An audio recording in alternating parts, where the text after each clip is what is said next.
Так, сәлеметсіздер ме студенттер?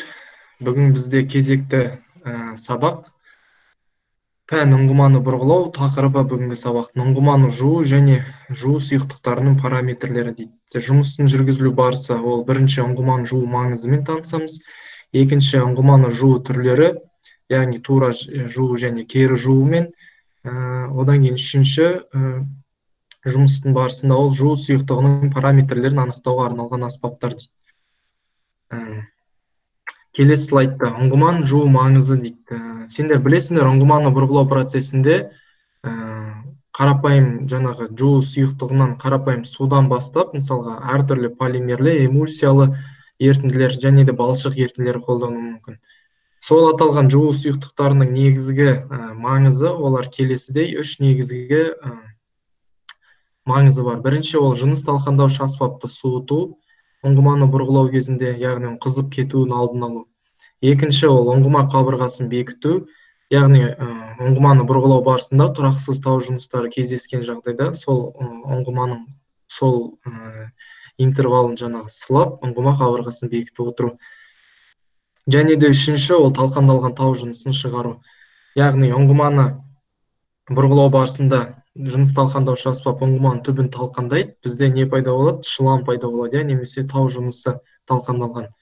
Сол талқандалған тау жынысын бізде ұңғыманы бұрғылауды әрі қарай жалғастыру үшін және де қиындықтар тудырмау үшін, ұңғыманың тереңдеуін бәсеңдетпеу үшін жуу сұйықтығы немесе балшық ерітіндісі талқандалған тау жынысын жер бетіне шығарып отырады. Одан бөлек айта кететін қосымша жуу сұйықтығының қызметіне, ол ұңғыманың ішіндегі құрал жабдықтарды, мысалға бұрғылау құбырларының оның қосылыстарын қосымша не істеп отыру, сылап отыру, және мысалға пайда болуы мүмкін дірілдің алдын алып отыру. Келесі слайдқа көшеміз. Бұл слайдта сендер ұңғыманы тура жуудың схемасымен танысасыңдар. Сендер мені көріп тұрғандарындай, мына жерде ұңғыманы жуудың қимадағы көрінісі. Жалпылама айтып кететін болсақ, неден тұрады? Бірінші, бұл жерде бізде бұрғылау сорабы көрсетілген 1 деген санмен, 2 деген санмен, ол бізде айдаушы шланг, 3 ол бізде сальник, одан кейін 4-ші бұрғылау колоннасы, 5-ші ол өзгерткіш, сендер білесіңдер 2-ге және 3-ге өзгерткіш болады. Одан кейін 6-ші ол колонкалық құбыр, 7-ші жыныс талқандаушы аспап. Одан кейін 8-ші ол канавка, немесе арықша жыра деп айтады, жуу сұйықтығы өтетін. Одан кейін 9-шы ол бізде науа, 10-шы да науа. Бірақ бұл жерде екі науаның қызметі әртүрлі. Енді ұқсас болып келеді, бірақ мысалға 9-шы науа ол тұндырғыш науа ретінде қызмет ететін болса, ал 10-шы науа ол жұмыс науасы болып табылады. Екеуінің арасын қосып тұрған мынандай арықша болады. Енді осы схемамен толығырақ, анығырақ танысатын болсақ, бірінші, ұңғыманы бұрғылау барысында жуу сұйықтығы мына науада сақталады, мысалы 10 санымен көрсетілген. Осы науадан нарада храпок және сорушы шлангтың көмегімен, мысалға бұрғылау насосымен ол сорылып алынады да, айдаушы шланг арқылы сальникқа беріледі. Сальниктан жуу сұйықтығы өтіп, бұрғылау колоннасының ішімен өтеді, 4 санмен көрсетілген, өзгерткіштің ішімен өтіп, колонкалық құбырдың ішімен өтеді де, ұңғыманың түбіндегі жыныс талқандаушы аспапқа барады. Осы кезде жаңа біз алдыңғы слайдта танысқанда, бірінші мына жерде жыныс талқандаушы аспапты суыту іске асады. Одан кейін жуу сұйықтығы жоғары қарай ұңғыма қабырғасымен өтеді, құбырдың арасындағы кеңістік арқылы көтеріліп, талқандалған тау жынысын қоса бірге өзімен көтеріп отырады да, жаңағы ұңғыма қабырғасын еместеп отырады, сылап отырады, бекітіп отырады. Одан кейін ол кеңістікпен, стрелканы көріп тұрсыңдар, кеңістікпен көтеріледі да, ұңғыманың сағасынан жаңа біз айтқан канавкаға, арықшаға түсіп, сол арықша арқылы жаңағы науаға ағады. Міне сендер мына жерде көріп тұрсыңдар, міне су деп тұр және шлам деп тұр. Енді мына жерге науаға түскен тұндырғыш науа деп аталады. Неге өйтіп аталады? Өйткені мына жерге науаға түскен жуу сұйықтығы шламмен бірге араласып тұнады мына жерде. Яғни шлам ауыр болғаннан кейін ол науаның түбіне қарай түседі да, ал балшық ерітіндісінің құрамындағы оның сұйық бөлігі жоғары жағында қалып отырады.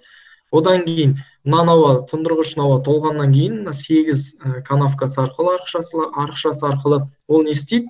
Ары қарай екінші жұмыс науасына, яғни толып отырады, ағып отырады. Яғни мына науа шламды тұндырып, мына жаққа тек қана тазартылған жуу сұйықтығын беріп отыру үшін қызмет етеді. Осыдан кейін ары қарай бүкіл процесс осылай ұңғыма бұрғылау процесі тоқтағанша жалғасып отырады.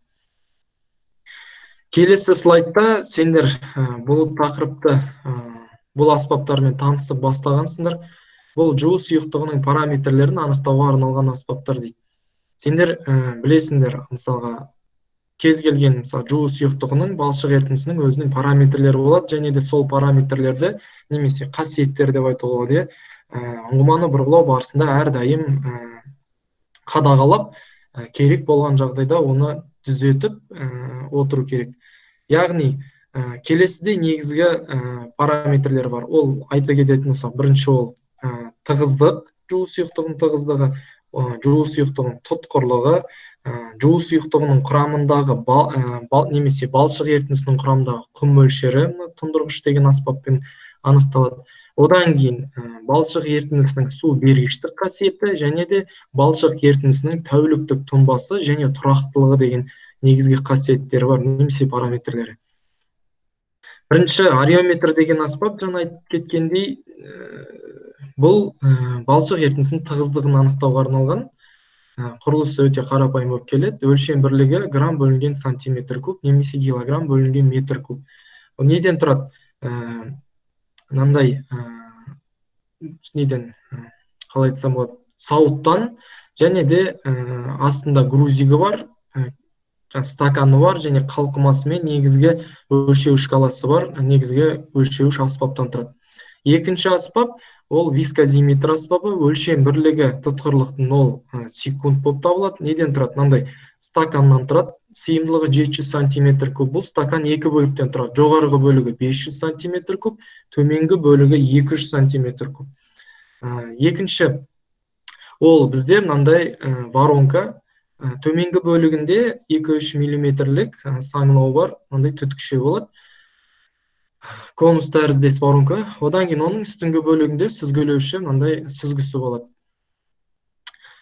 Келесі аспап ол тұндырғыш деп аталады. Оның негізгі маркасы OM2. Бұл аспаптың негізгі қызметі балшық ерітіндісінің құрамындағы құмның мөлшерін анықтау. Мына екі аспаппен сендер алдыңғы сабақтарда таныссаңдар, алдыдағы аспаптармен келесі сабақтарда біз толығырақ танысамыз. Бұл аспаптың негізгі қызметі құм мөлшерін анықтайды. Құмның негізгі өлшем бірлігі балшық ерітіндісінің құрамындағы ол пайыз болып табылады. Неден тұрады? Нарада мензуркалы шкаладан тұрады, цилиндрлі корпустан тұрады, ұстағыш тұтқадан және мынандай крышкадан тұрады. Бұл крышканың негізгі сыйымдылығы 50 сантиметр куб. Мына цилиндрлі жаңағы сауыттың негізгі сыйымдылығы 450 сантиметр куб. Келесі слайдта сендер бұл жерде VM6M аспабы және CS2 аспабы. VM6M аспабы бұл балшық ерітіндісінің құрамындағы су бергіштігін анықтайды, және де балшық ерітіндісінің қабыршақ түзу мүмкіндігін анықтайды, яғни қалыңдығын анықтайды. Түсінікті? Су бергіштіктің негізгі өлшемі ол 30 минут ішіндегі сантиметр куб. Яғни қалыпты жағдайда балшық ерітіндісінің негізгі су бергіштігі ол 25 сантиметр куб 30 минут ішінде. Су бергіштік қасиеті.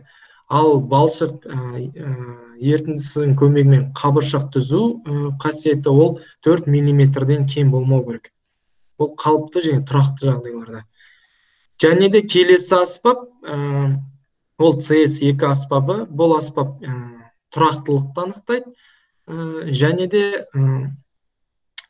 тұрақтылықты және де тәуліктік тұнбаны анықтайтын аспап.